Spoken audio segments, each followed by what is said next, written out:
Hello, Lemonsterites. This is your state representative, Natalie Higgins, for the September episode of Representing Leominster. And we're changing up the setting. You're getting to see a little bit of my porch because you've seen my office for the last 6 months. So I'm really excited to be joined by our Governor's Counselor-elect, Paul DiPaolo, who just pulled off a pretty amazing win on the primary election day, September 1st. And we were really excited, and I wanted to bring him on because Governor's Council is a position, an elected position that a lot of folks don't know about. So you may have cast your vote for Paul in the Democratic primary on September 1st. But we wanted to bring him on just so that he could get to know you, everyone in Leominster could get to know him a little bit better and what the role of the Governor's Counselor is. So Paul, thank you for joining me in this Zoom episode of Representing Leominster. Yeah, thank you so much, Representative. It's great to be here, and it's great to have a chance to talk to Leominster residents. Yeah, so tell me a little bit about what a Governor's Counselor is or does. Yeah, and before I do that, I should pause to say thank you to the voters in Leominster, because we were successful on Election Day, September 1st, and we were on the ballot in 65 towns in Central Mass, including, of course, Leominster is one of the largest, and we fared very well. So, we definitely worked hard for it, but I appreciate the support, and I just want to thank all the voters of Leominster. But Governor's Counselor, as you said, is a very important position. There's only 8 in the state, and they're essentially the check and balance on the governor's appointments to our judiciary and our parole board and our industrial accident board. So, it's incredibly important, and we don't talk about it too much, but I'm excited to have the opportunity to step into this office and hopefully be present in the community and be really bringing attention to the work that's done there. And so is this something that Massachusetts has? Do other states have governor's councils?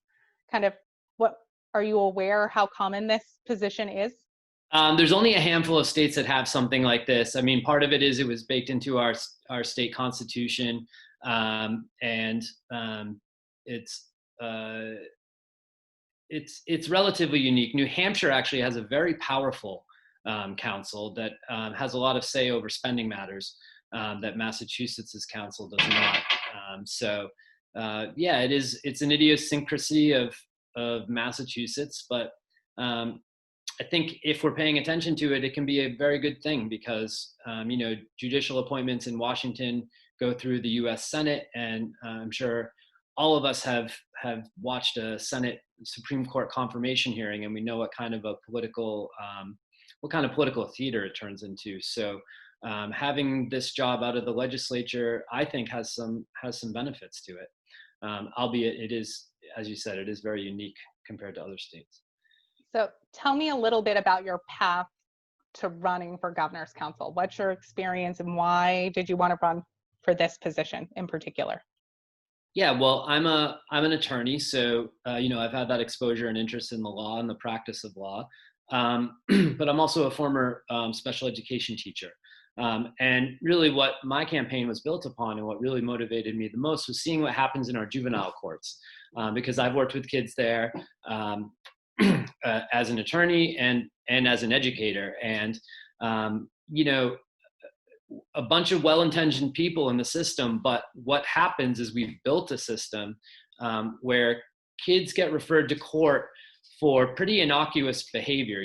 I like to say it's behavior that I had the luxury of a stable home life growing up in Shrewsbury. And so, I got grounded for worse offenses than I've seen kids referred to the courts for.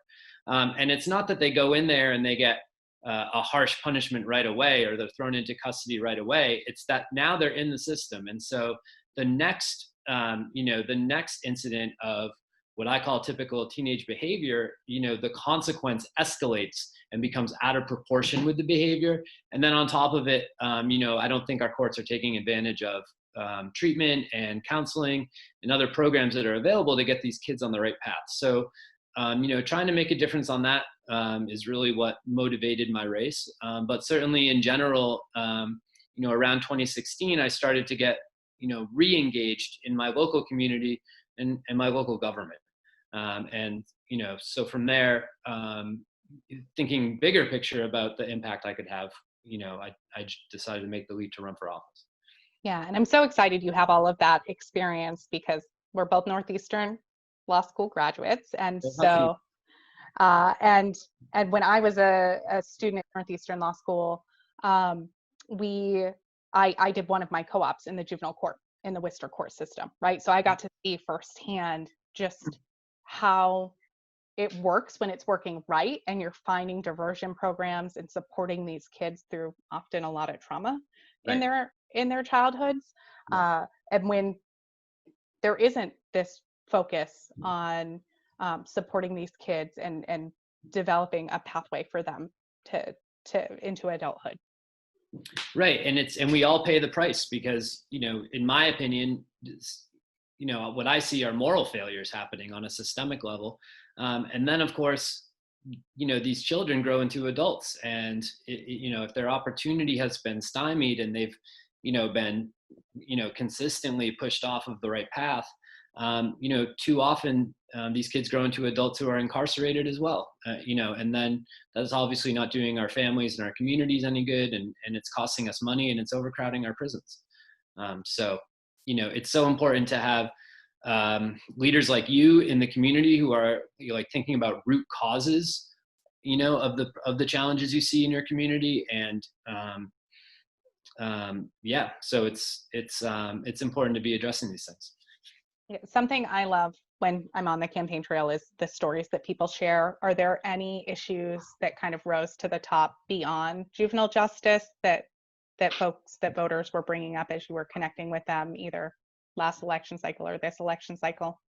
Yeah, absolutely. I mean, one thing is, and as I mentioned, Natalie, I was on the ballot in 65 towns. So from North County on down to the Rhode Island, Connecticut border throughout central Massachusetts. And, urban, suburban, rural, one thing that every community was concerned with was dealing with mental health and addiction.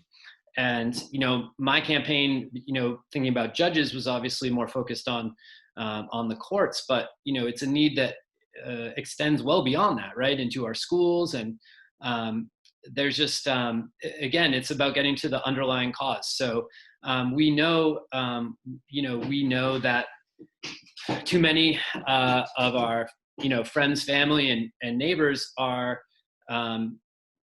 falling victim to addiction, and we're not doing a good job of addressing that problem. We can't, locking people up is not going to solve any problems on that front. So those are things that every town really had a lot to say in. And the other thing is, I think that lately, all that's been going on, it's another moment where racial justice is on people's radar.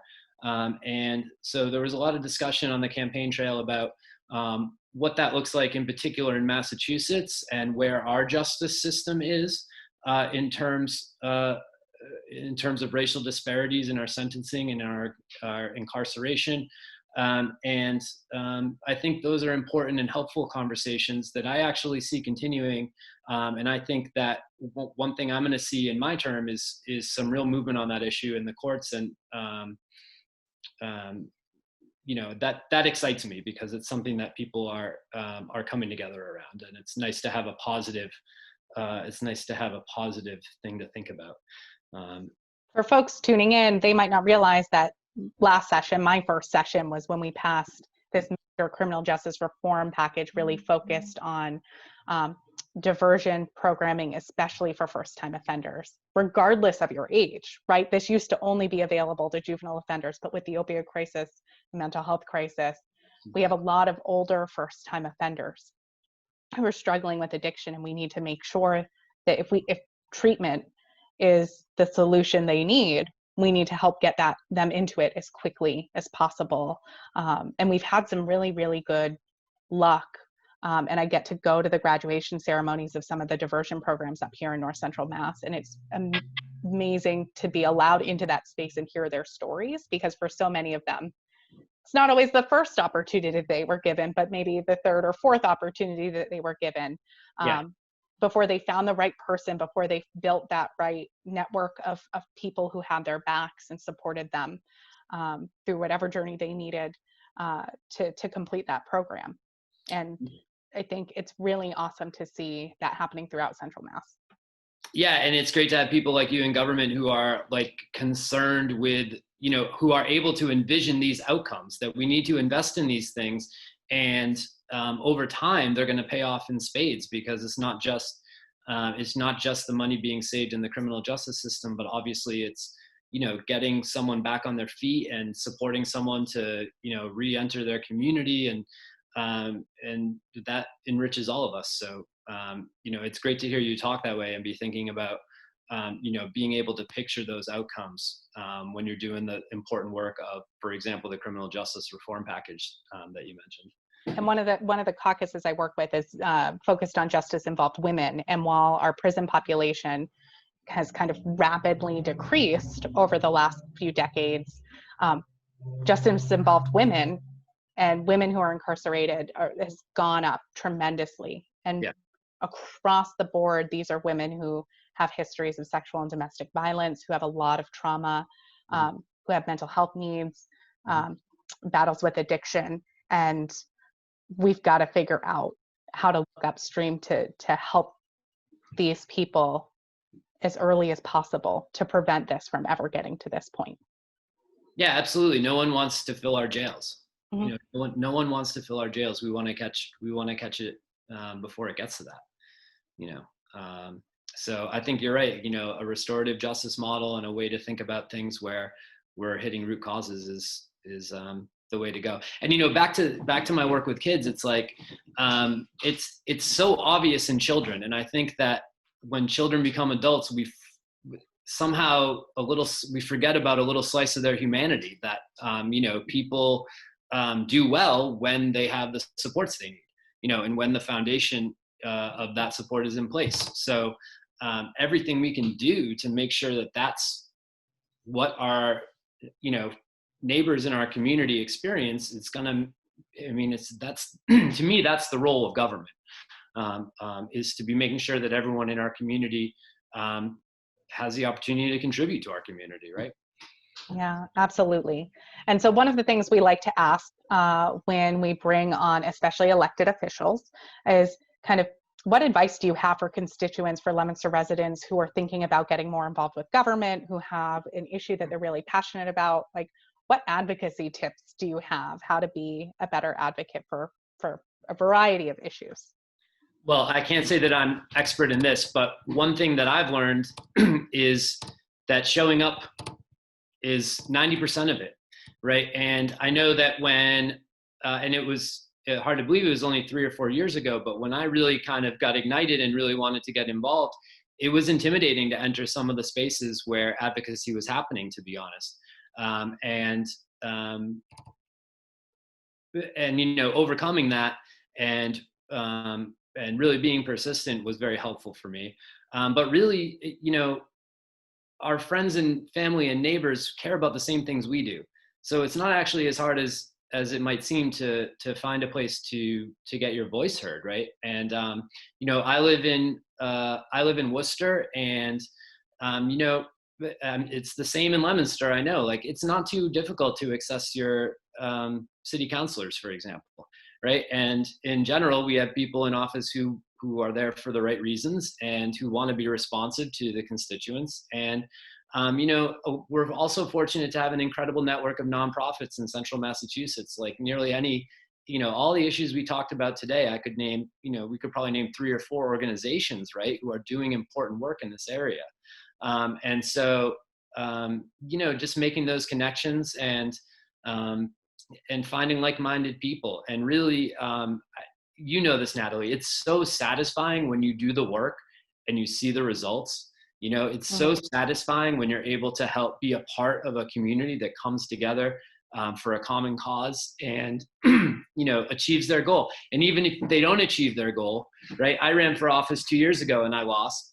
And, this time around, that hard work paid off. So, as an organizer and as an activist and as someone who wants to get engaged with their community, it's just about staying persistent, because change doesn't happen as quickly as we'd like often, right? And so that persistence and, that slow build of a community has been my experience. So for whatever that's worth. Yeah, one of the reasons why I love doing this TV show is, right, like kind of breaking down the veil of all of these positions. And one, I cannot imagine what it's like to run in 65 communities. I have the privilege of getting to represent one city, and I feel very lucky that I only have to worry about Leominster, and I have Leominster all to myself. Right, like that first step doesn't necessarily have to be running for a countywide position where you're running for to represent 65 communities. It could be something much smaller. It could be reaching out to your mayor or your town council about boards and commissions, and Right. and getting involved there, because there are so many important roles that we need volunteers. Natalie, I can't believe I didn't bring that up first when I was thinking, because I that's exactly what I did. I reached out and, I said, I want to get more involved, and there were all these board and commission openings, and it seems like there almost always are openings in every town, right? Yeah. So I joined the planning board in Worcester, and, I was able to have some exposure and impact on, looking at our city zoning and just feeling like I was part of the community, and through there, you just feel that investment and you get more and more involved. So yeah, boards and commissions are a great way to go ahead and do things. I love that you brought up all of the great nonprofits that we have across Central Mass, right? Because as a former nonprofit director, we did a lot of advocacy at the state legislature, directed towards the state legislature, and we needed active volunteers and members of our organization to help us get our message across the entire state. And so it's often finding that organization that's going to help connect you with the right folks, encourage you, give you the tools. You're not going to be doing it completely on your own. Right. They're going to help set you up for success, and just reach out to us. Yeah. Ask us. I mean, it's in the middle of coronavirus, right? So it's not ask us out for coffee, but like invite us to a Zoom meeting. I moved my office hours to Zoom hours. They're not as accessible as being in the library, but right. Until then, this is really important. And I'm a better representative when I'm hearing from my residents and my voters, and everyone who lives in Leominster, because there's 160 of us. Often the stories are the most powerful thing to move our legislation forward. Yeah, and that's one thing that I hear consistently when I'm in Leominster is that you're there, making a really proactive effort to listen to the community and make sure that, everyone's voice is getting heard and concerns are being heard. And you make a great point, like find, even if it's not your local representative, for our Leominster viewers, they know where to find you. But even if there's some issue that you care about, and you look and you find that it's a different legislator, not representing your city or town, who's passionate and really engaged, like reach out to their office, and ask what kind of organizations are doing the important work, right? And you mentioned like advocacy days. I definitely have been a part of like State House lobby days, where again, like pre-COVID, we would go into the State House and go around from, legislator to legislator and make our pitch and bring awareness to the issue. These are the kinds of things, like you said, that organizations they're eager to welcome people who share their mission, right? They're eager, they have all sorts of things to engage someone who's willing to participate. So yeah, and that's really what we need. Like that's what keeps our towns and cities going. And, across the 65 towns I'm in, it's like, the towns that struggle to maintain civic engagement are the towns that kind of struggle, unfortunately, right? It's because when people are involved and they're, inevitably that means that they care that much more about each other, and they're that much more engaged and sensitive to, the needs in their community. So, and I know Leominster is a great city for just that reason, because there are so many people who care deeply and are engaged. But there's always room for more, right? We just had a great turnout for our primary election. But of course, whatever percent it was, there's still a very, very large percent who don't vote, right? So there's a lot of work to do in all those areas. Yeah, and trying to figure out how to make government more accessible, right? Because that's one of the reasons why I wanted to run for office. For my family, it never felt like this was a place where you would go for help. And for me, that's what I thought government was supposed to be. And so trying to help folks access the legislative process, access government services. I mean, the line I always use in my job is, if you're stuck on hold with a state agency, your time is precious. Call us. We can get someone to call you back, right? Because we're all juggling a whole lot. There's still so many folks that I have met during the COVID-19 crisis who have waited 6, 7, 8 weeks to reach out to our office when they can't wait any longer with their unemployment or their health insurance or food access, because they don't want to bother us, right? It's our job. Like, bother me away. Like, I need to know what's going on. And I would much rather have it on my plate and help you get it solved than have you worrying about how much longer you're going to have to wait for a resolution. Yeah, and Natalie, you put in the work, right? And you raise a good point. Like, a lot of people don't even think to reach out to their representative, right? But that is what you're there for, and we need to start doing that. And if someone were reaching out to a representative in a different city or town and they weren't getting a response, then that might be a time to try to hold them accountable, right? But absolutely, I mean, the legislators who I know around Central Mass are very responsive, and like I said, that's the reputation you have. So we're super lucky in all of North Central Mass to have a super tight delegation across Central Mass. A lot of the legislators collaborate. And I think, right, because we're more rural, even in the small city of Leominster, right, we're more rural. We have to band together because we can't necessarily compete with the Boston delegation or the more populated areas where there's one rep for Leominster. I got to work with my neighbors to make sure that the issues that matter to Leominster residents get on the priority list. And that's a really interesting thing to do, but it's been a really amazing for me last 4 years, having Leominster residents be willing to share their stories and their ideas. And to your point earlier about kids and mental health access, I mean, we have young people leaps and bounds, like blowing us away with what they're doing. We had a bunch of high school students who are now in college and out of college who started their own nonprofit because they weren't seeing mental health being covered in their curriculum. So they wrote a mental health curriculum, right?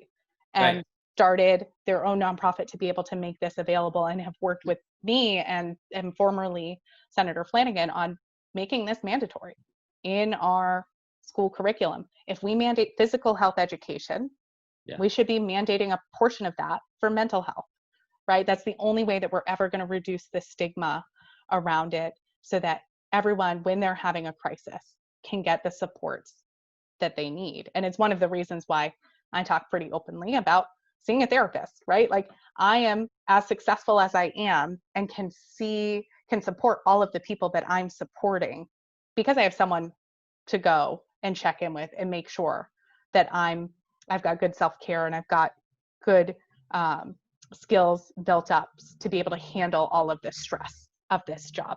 And I lucked out having been a rape crisis counselor, right, where that was a normal part of our job, that we needed clinical supervision so that we could be there for our clients every day. And we need to do more to normalize this so that we can make sure that we're taking diversion programming seriously and understand why it's so successful, because we're often not looking at the root causes of what folks are dealing with. Yeah, you're so right. And the message I want to jump onto there is to seek help. That help's out there. We're seeing, especially in our schools at younger and younger ages, we're seeing a lot more anxiety, a lot more, we're seeing mental health challenges that we can't ignore any longer. And, we really need to think about, like you said, integrating that mental health into the curriculum, and making sure also that we have resources in our schools so that kids are being steered, to the direction of support that is going to, in the long run, have radical impact on their eventual outcomes. Yeah, and you're reminding me just to plug for folks who aren't sure where to go for resources. If you just need someone to talk to, especially during the COVID-19 crisis, we're all feeling a little more isolated. We are all a little more isolated.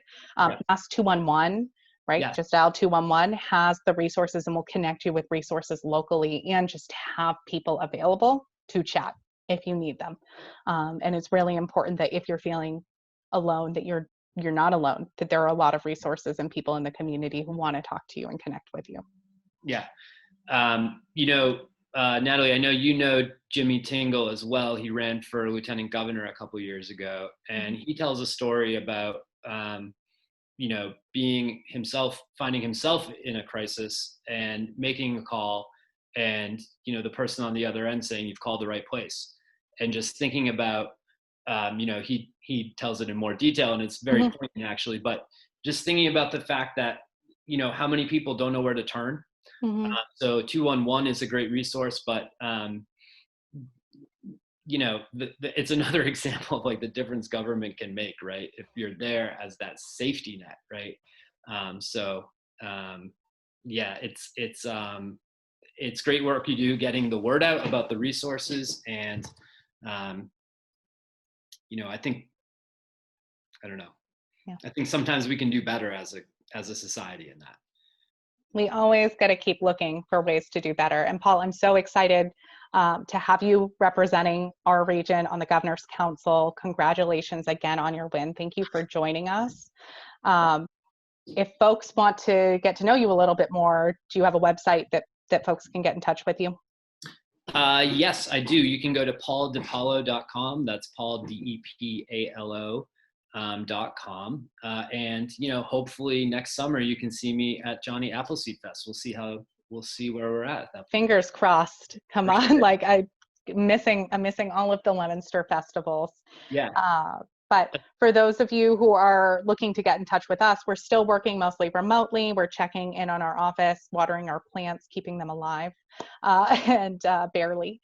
But you can reach us always via phone, 978-227-5278. You can email me at natalie.higgins@mahouse.gov. If we can be of assistance, we want to hear from you. So thank you so much for tuning in to the September episode of Representing Leominster, and we will see you in October.